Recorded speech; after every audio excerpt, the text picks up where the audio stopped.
Okay, hi y'all. So I watched the Tiger King and the Joe McHale interview. So the whole Tiger King thing was so popular that they added a new episode where Joe McHale like interviewed a lot of people from the show. Of course, he didn't interview Joe because he doesn't have access to him in prison.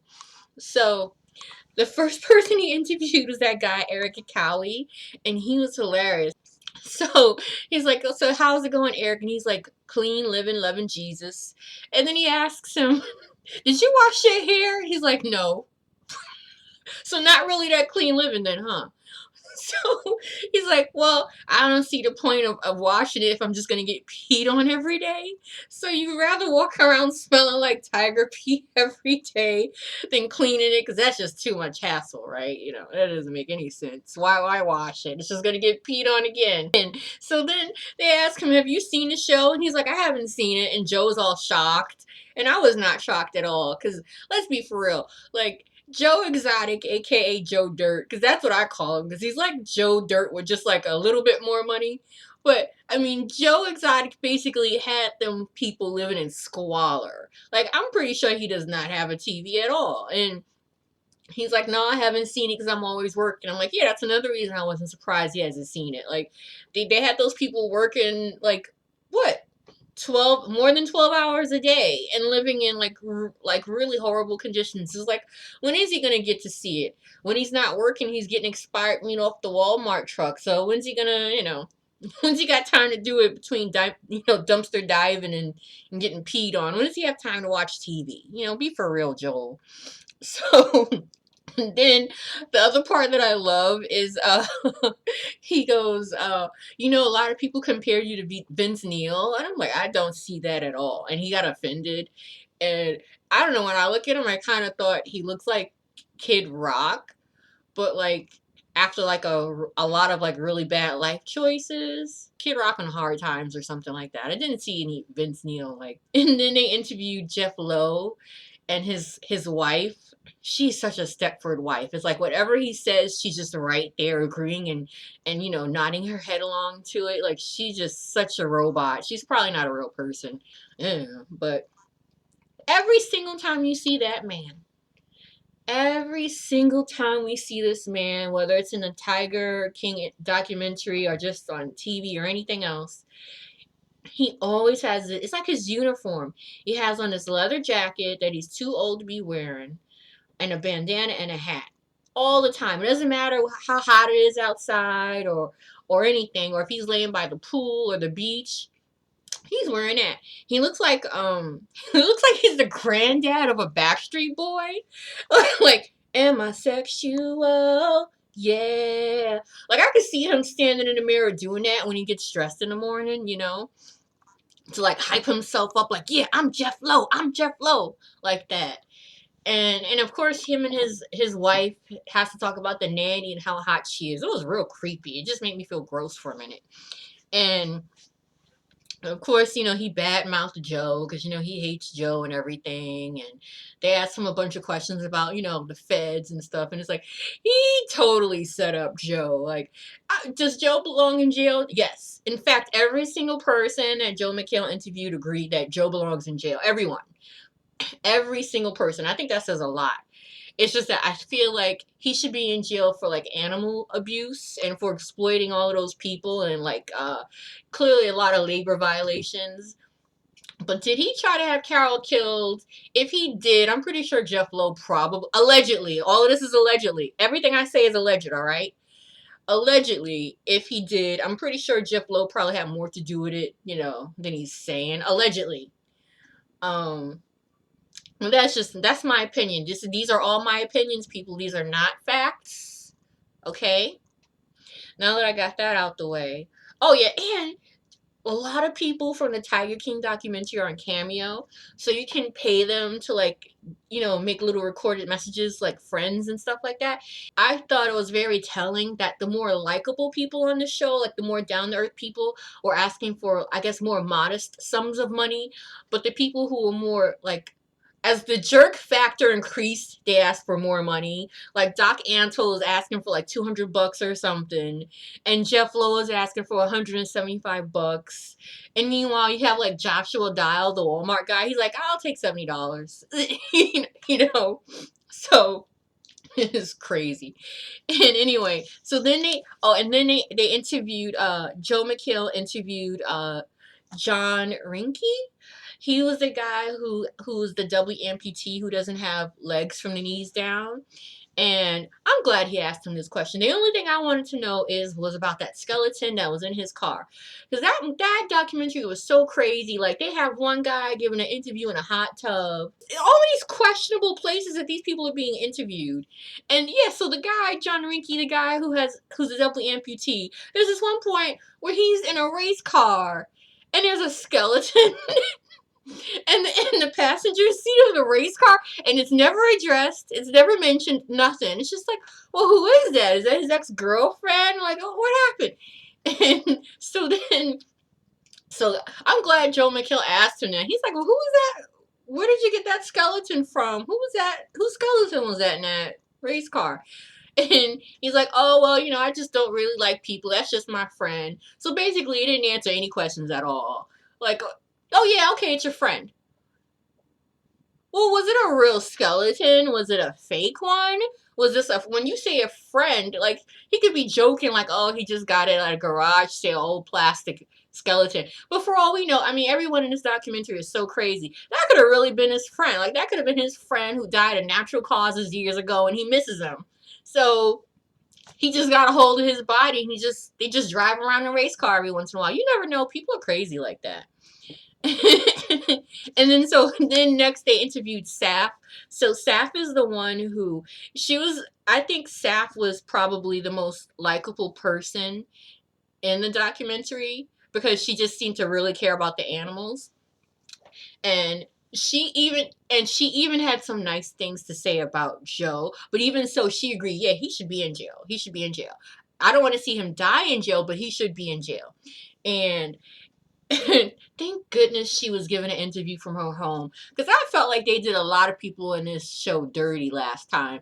Like John Finlay was complaining later on when they interviewed him, because everyone was making fun of him.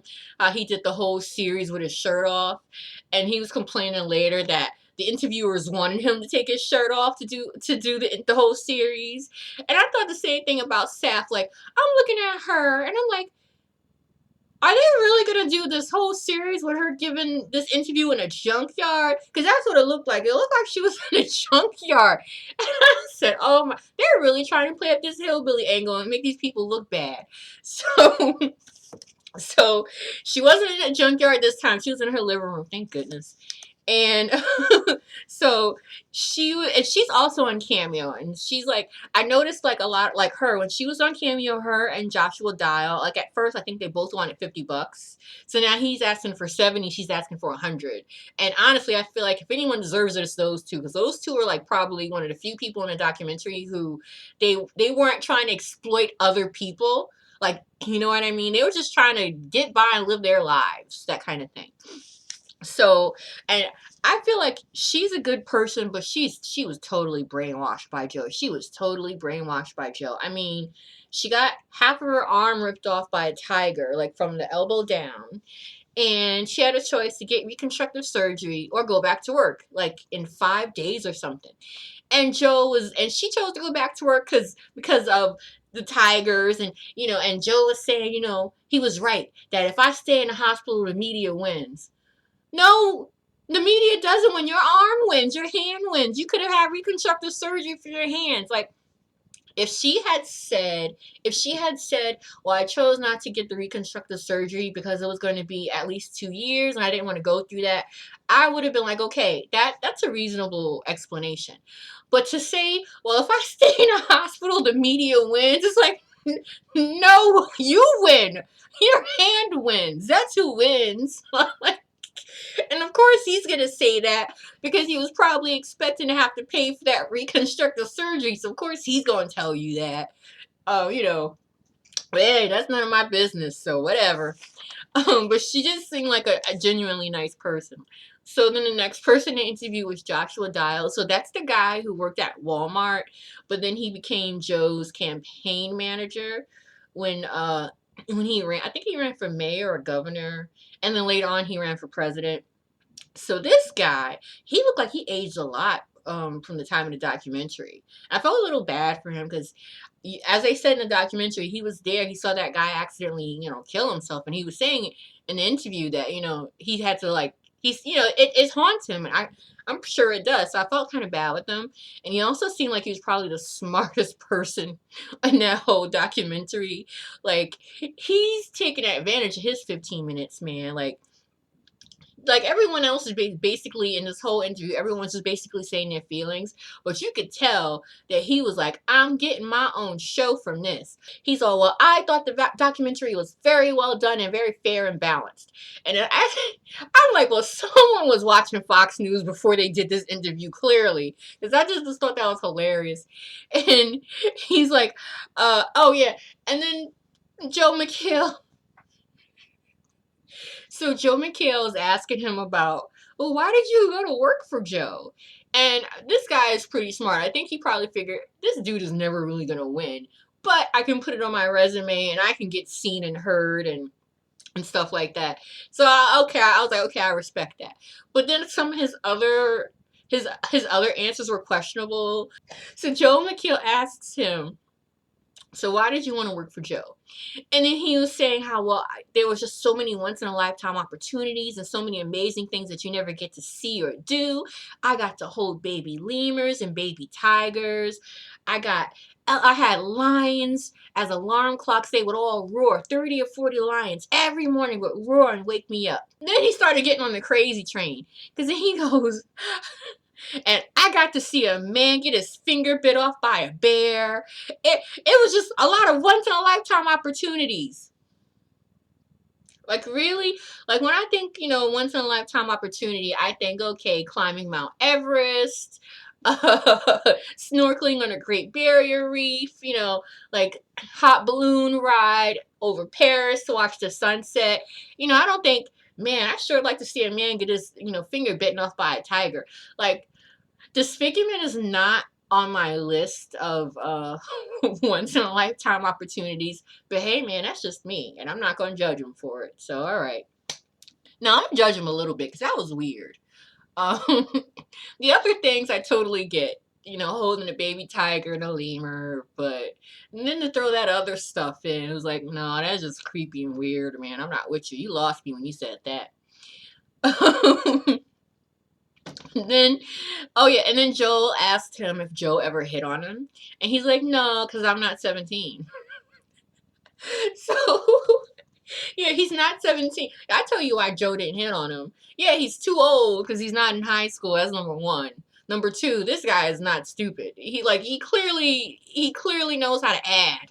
Okay, he clearly knows how to add. He clearly knows not to drink bleach,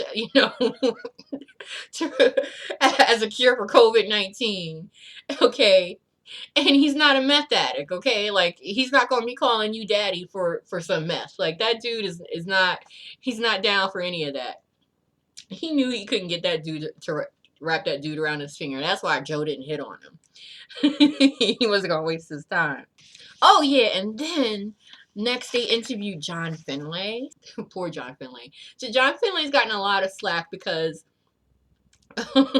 he did the whole interview shirtless with all his tats showing, and he had a lot of teeth missing and everyone assumed it was from doing meth, and he admitted he was a meth addict, but he also said that it wasn't all from meth, that he had some kind of, like, I read somewhere he said he had some kind of some kind of disorder that affects his teeth, and he was just mad because the documentary portrayed it as the whole thing was only because of his meth addiction. And he also was mad because he said that the directors and the interviewers had plenty of footage of him with his teeth, because he's got his teeth fixed now. He has all his teeth. And he was mad because they had plenty of footage of him with all his new teeth, but they chose to leave it all on the floor and only use the footage of him without the teeth, because they were trying to, create this image of him being like a hillbilly, redneck or whatever. And so he was really mad about that.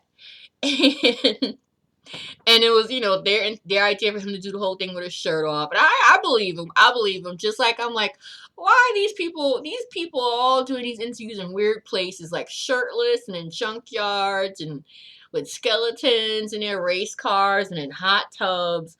And it just all seemed real trashy. Like they were trying to portray these people in a certain way. Okay, so, and I was disappointed that they didn't show any clips of the music videos during this interview, especially there's this one music video with Joe and his two husbands, and they're just kind of like staring off into the distance and stuff. And yeah, another thing I learned was that Joe like doesn't actually sing. That's actually another band that does all the singing and stuff. He just does all the acting, if you want to call it that, in the music videos. But he doesn't actually sing or play any instruments or anything. None of that. He actually doesn't do any of that. So anyway, back to John Finlay. So what was he saying? So oh yeah, so John Finlay was mad because he was saying, okay, yeah, I was a meth addict. Okay, I admit that, but I had a little girl, I had a daughter, and I've been clean since I had my daughter. And at the time of the interviews that I was doing for that documentary, I was clean during that whole time because my daughter had just been born. So he was saying, I'm mad because what did he say? He's like, oh, they betrayed me as a drugged out hillbilly, and I wasn't at the time. So basically, it's like, dude, I get why you're mad, but at the same time, can you really be mad? Because you did admit it. You admitted that you were a drugged out hillbilly, okay? During all of that stuff that happened, when Joe was doing all of these weird shenanigans and running for president and all, you were a drugged out hillbilly. You only got clean after a daughter was born. You really can't get mad that they portrayed you as a drugged out hillbilly if you really were one during all that time. you know. But I see his point because he's like, yeah. But when I was doing the interviews, I wasn't a drugged out hillbilly, but they were making it seem like I was still like that and I wasn't. But I mean, I guess they probably did it because they just wanted to have continuity. You know what I mean? Like, like, well, he was a drugged out hillbilly all that time. No one's gonna realize that he's not anymore. Whatever. Just take the shirt off. Take the shirt off. Don't use his dentures. Don't use his dentures. We gotta keep continuity so that people don't know he cleaned his life up.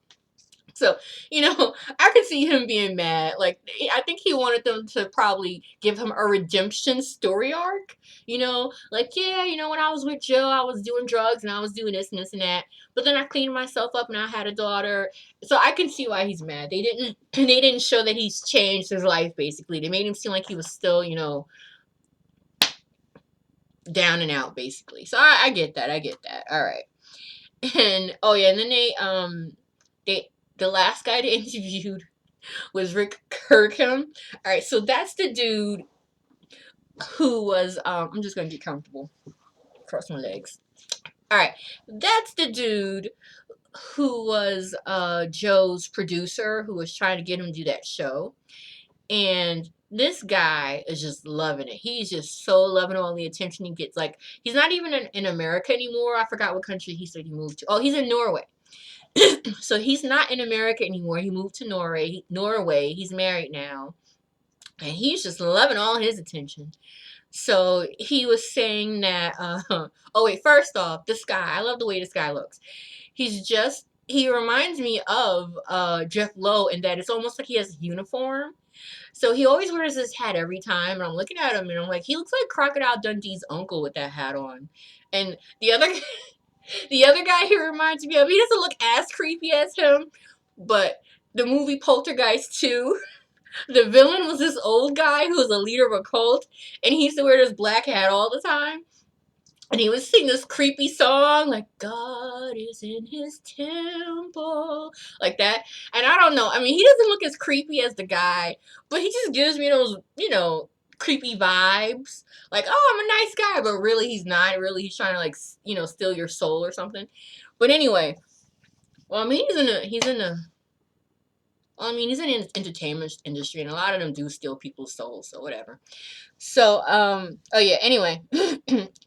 So, he was just loving his 15 minutes, man. Like, as soon as Joel introduced him, he held up a newspaper with his picture in it and was talking about how he's so famous now and he gets recognized everywhere he goes, and it's just insane and crazy. And he could not wait to name drop and basically recite his resume. Well, back in 1989 when I started hard copy. Oh, no, no, no, wait. Back in 1989 when I started Inside Edition. So Inside Edition was this like TV news magazine like in the late 80s, early 90s. And I just thought it was really hilarious cuz he just could not wait to bring that up and name drop it. And I'm looking at him like, you know how many people in this I'm looking at it, does he really think that anyone watching this is old enough to remember Inside Edition? Like, Joe McHale probably doesn't even know what Inside Edition is. Joe McHale probably thinks Inside Edition was one of those free newspapers that you get on the corner. Like, you just open that little box and there's a free newspaper. Because that's what it sounds. It sounds like the name of a free newspaper that you get and then you take home and you use it, like, for your bird cage or something. That's what it sounds like to me. That's just me. But he was just name dropping that and how he started that and all of this stuff. Just basically letting it be known that he's been in the industry for a very long time. And I said, yeah, he's another one who he's looking to use this 15 minutes for what it's worth or maybe get his own show or something. And I'm pretty sure that he probably did a lot more like name dropping and resume citations and stuff, and they probably edited it out because they were tired of it. Like they're like, look, this guy like recited his whole history in show business. We can't use any of this footage. He's not even talking about Joe. Like I'm pretty sure he did that, and they cut it all out. And the other thing I thought was really funny was he was loving the fact that Joe is in jail and cannot enjoy his his celebrity status now. Like Joe McHale asked everyone that, like, how do you think Joe feels? Because he always wanted fame and now he's got fame, but he's in jail and he can't enjoy it. And everyone just thought, yeah, he's probably going crazy. He finally got what he wanted. But the news guy was just hilarious because he's like, well, what did he say? His exact words was, I think he said, he's like, oh, well, Joe is in jail and I'm out here enjoying my fame. Ha ha ha! Like, he was just loving it. And I thought it was ironic too. Like, it made me think of, it was like that old Twilight Zone episode when the guy who he had glasses and he always wanted to read books all the time, but he never had enough time to read. So then there was like this great, I think there was like an atomic bomb or something went off and everybody was dead but him. So he finally had all the time in the world to read all his books and he broke his glasses and he's like, but I had time now. It's just like that. Like he finally has all the fame he wanted, but he's in jail. So he can't enjoy it. And this guy was taking a lot. And this guy was just loving that. He was taking a lot of glee in that fact. Like, haha. Like, yeah, you always wanted that fame, but you in jail and I'm out here. Sucks to be you. Like, that was his whole attitude. I thought it was hilarious. And of course he said the same thing that everyone else said. Like basically everyone agreed that Joe needs to be in jail. I don't think there's a single person they interviewed who felt like he should not be in jail. Like even if he wasn't in jail even if he's not in jail for attempted murder or hiring an assassin, like he should be in jail for, animal rights abuses, and I totally agree with that. And I also heard that they're gonna do a sequel to the Tiger King because it's still going on. I mean, Joe is suing everybody. The feds are still investigating people. And I tell you what, when they do it, I'm sure gonna watch it. Cause it was just crazy. Like I can't believe these are even real people, you know? Oh, and the other thing that the producer guy said, Rick, he was like, well, I'll tell you something else. Like, he was just ready to spill all of Joe on dirt. Like, I'll tell you this and I'll tell you that. And I'm sure there's a lot of other stuff he probably said they dropped out. But he's like, and Joe's scared of big cats. Like, like, he doesn't even like cats. He's scared of them. So I'm like, okay, so basically, he's not really a Tiger King and he's not even a singer. Like, He's none of the things he portrayed himself as. He's not a Tiger King because he's scared of cats. He's making all of these music videos that he's not even really singing in or playing the guitar in. Like, Joe's a big fat fake and a phony. like that guy was gonna let it be known. It was hilarious. But anyway, Joe McHale did a great job. He was funny. I always thought he was funny. I loved him on Community. I loved him on The Soup. And I'm glad they got him to do this. And the next like episode they have of the Tiger King series, I'm so going to be here to watch it. And I'll probably make a video for that too. Alright. So thanks for watching guys. Bye.